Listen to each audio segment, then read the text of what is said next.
Good morning, children. Today our topic is geomorphic process. To understand the word geomorphic, first we divide the word into two, and morphic. The meaning of geo is earth. That's why geography is called a study of earth. And the meaning of morphic is forms, shape and structure. Now combine both the terms geomorphic. What do you come to understand? Geomorphic is the study of earth structure. We always have a question why the earth surface is not smooth. You have some uplands, you have some lowlands, it is not even, you don't have a plain surface. Why all this is happening? So to understand this factor, we are going to learn about geomorphic. Geomorphic is a term which explains you why the earth surface is uneven. So to understand that, basically you have to know two terms, endogenetic process and exogenetic process. What is endogenetic process? The word endo itself says internal factors.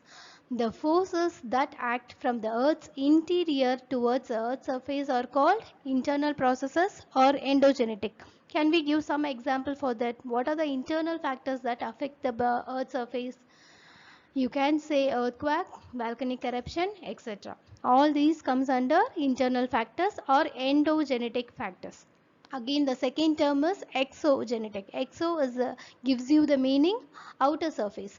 The forces that act on the surface of the earth due to natural agents like running water, glacier, winds, waves, etc. are called exogenetic process. Now both the factors endogenetic and exogenetic continuously acting on the earth's surface. Endo is acting inside the earth, making the earth's surface into irregular patterns. Again, the exogenetic acting on the outer surface of the earth. Both the process continuously reacting on the earth's surface and giving it an irregular shape to the earth.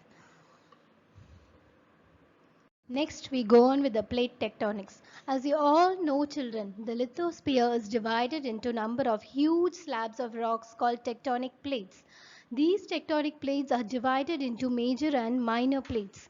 These plates float independently over the mantle, and these plates is also responsible for the volcanic eruption. When these plates collide each other or it gets departed from each other, the volcanic eruption or the earthquake tends to happen.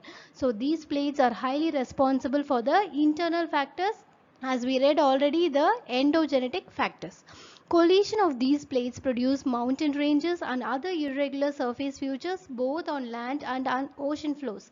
This phenomena is called plate tectonics. Now we have a look on the types of plate boundaries. We have three types of plate boundaries, that is convergent boundary, divergent boundary and transform boundaries. First is convergent boundary. In this picture, are you able to see two plates getting collide with each other, children? See clearly, I have given a clear picture on the next slide. You can have a look on that. So first is convergent boundaries. That is when the plates move towards each other, and sometimes if one plate sinks under other plates, it is called convergent boundary. What happens such time? A fold mountain is created. The location where the sinking of the plate occurs is called subduction zone. The example, what is created on the outer surface of the earth is fold mountains. Example is Himalayas. You can have a clear picture of the two plates getting collide or sinking one another in the next slide. Please have a look on that. Now look, children, this is a clear picture of a convergent boundary. You can able to see two plates getting sink under one another. On above the earth crust, you can able to see a fold belt mountains. That is, a mountain is built upon a earth crust. Next we move on to divergent boundary.